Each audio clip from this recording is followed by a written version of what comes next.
Aid from Tamil Nadu to the value of US 16 million arrived in Sri Lanka on May 22nd. The consignment, which consists of 9,000 megatons of rice, 50 megatons of milk powder, and more than 25 megatons of drugs and other medical supplies, was handed over by the High Commissioner Gopal Bagle to the senior leadership of the government of Sri Lanka.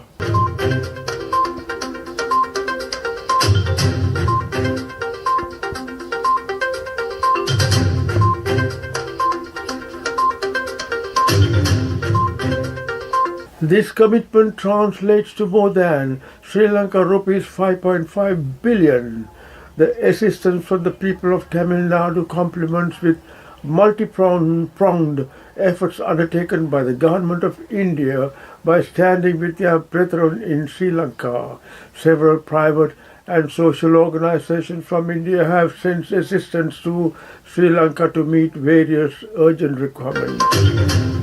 Such an outpouring of support for Sri Lanka among familiar Indians is apart from the economic assistance by the government of India, which has been around USD 3.5 billion since January this year. In addition, medicines, dry rations, etc. have also been sent by the government of India on a grant basis. More humanitarian consignments and other forms of assistance from India shall follow. Multi-pronged endeavour by both the government and the people of India underlines the importance attached to Sri Lanka and reflects their concerns for the well-being of the people. Support extended to Sri Lanka ranges from economic assistance worth around USD 3.5 billion, supply of vaccines, testing kits, close to 1,000 megatons of liquid oxygen to combat COVID-19, and immediate response by the Indian Navy and Coast Guard to mitigate marine disasters, etc. Mahinda Rajapaksa sought investments from China to build the country's infrastructure, which benefited the country and himself. But China does not necessarily help fix the nation's economic problems. India has never been a significant lender to Sri Lanka, unlike China, which by the end of 2019 owned a little over 10% of Sri Lanka's outstanding foreign debt stock. In early 2021, with the economic crisis looming, the Sri Lankan government had also obtained a 10 billion yuan, equivalent to $148 million, currency swap facility from China to tackle its foreign exchange shortage. But now India is slowly emerging as one of the biggest aid providers to Sri Lanka. As far as China is concerned, it doesn't provide any quick return or indeed any return to the country and its people, and so in that respect it is seen to be a situation of buying influence, said Pakya Soti Saravanan-Muthu, the head of the Colombo-based public policy organization, the Center for Policy Alternatives. He further said, irrespective of whichever political party is in power, China is here to stay because of the size of the investments that it has made. Sri Lankan's top diplomat in Beijing, Paltaka Honor, said on Friday via WeChat that China's firm commitment to assistance will contribute significantly as Sri Lanka readies itself to deal with an unprecedented challenge, including approaching the IMF. Kohler said he was very confident that China would come through the 2.5 billion in financial support the diplomat said he had received. India has come to our rescue at this moment. It is continuing to help us recover from this crisis by opening a credit line that has benefited the country immensely. While the World Bank has agreed to lend it $600 million, India has committed $1.5 billion and may lend to additional $1.5 billion for imports. Delhi has also sent 65,000 tons of fertilizer and 400,000 tons of fuel, with more fuel shipments expected later in May. It has committed to sending more medical supplies too. In return, India has clinched an agreement which allows the Indian Oil Corporation access to the British-built Trincomalee oil tank farm. India also aims to develop a 100 megawatts power plant near Trincomalee.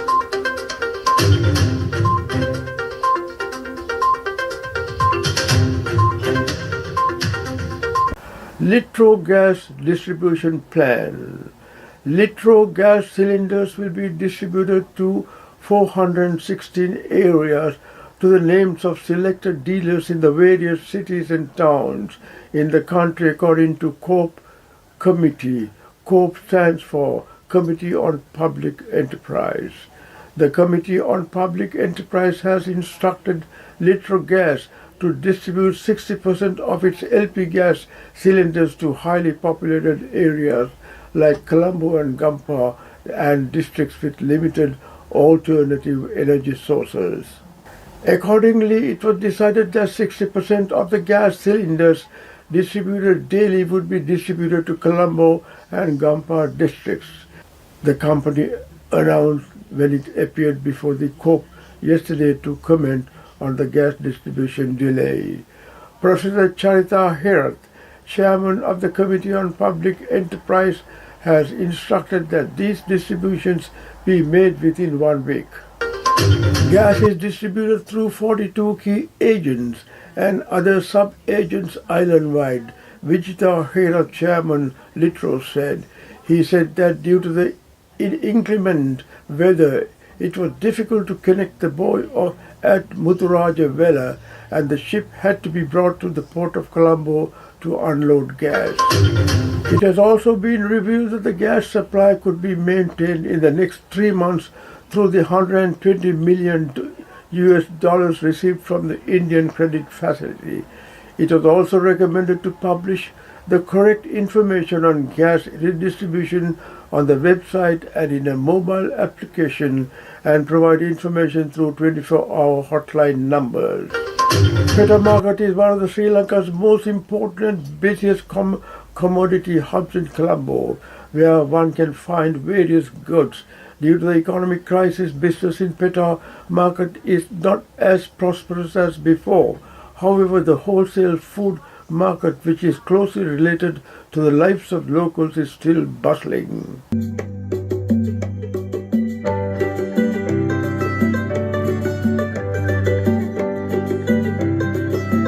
Uninterrupted electricity supply soon, Minister reveals plan. Minister of Power and Energy Kanchana Wijesekara says that the government has decided to supply fuel for electricity generation as a priority to ensure uninterrupted electricity supply in the country. He said that with the Norachalai power plant expected to be back in operation by tomorrow after the repair work and the hydropower generation, the government is contemplating providing uninterrupted power supply to the whole country by early next week. Initial plan was to give uninterrupted electricity by 1st of June, but now we are looking into whether we can start it from early next week, Minister said. The Minister said that he is expecting people not to hoard fuel for private power generators with this decision. Therefore, more energy should be available for the general public for transportation needs. Kanchana Wijesekara went on to say that the government expects to put on an end to the power crisis on priority, but the fuel crisis does not have a short-term solution. He also said that the government plans to resume the Sapugast-Kanda oil refinery operations. The minister expressed these views while addressing the media at a press briefing held at the ministry. The European Union said that it has been monitoring the situation and recent developments in Sri Lanka, stating, "We stress the extreme emergency of the situation. which requires the authorities to start in-depth discussions with the International Monetary Fund on the reforms needed to bring the Sri Lanka economy back to a sustainable path. The delegation of European Union, together with the diplomatic missions of the EU member states, issued a joint statement on 8 April. Pope Francis appealed for the Sri Lankan authorities to listen to the aspirations of the people and said, "I offer a particular thought to the people of Sri Lanka, in particular to the young who in recent times have made their city heard in the face of the country's social and economic challenges and problems."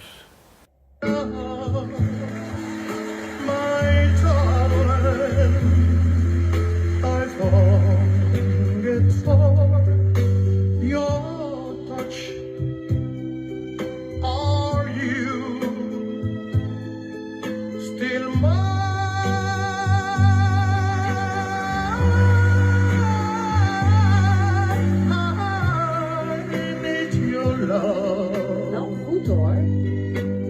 Die overnoot, hè?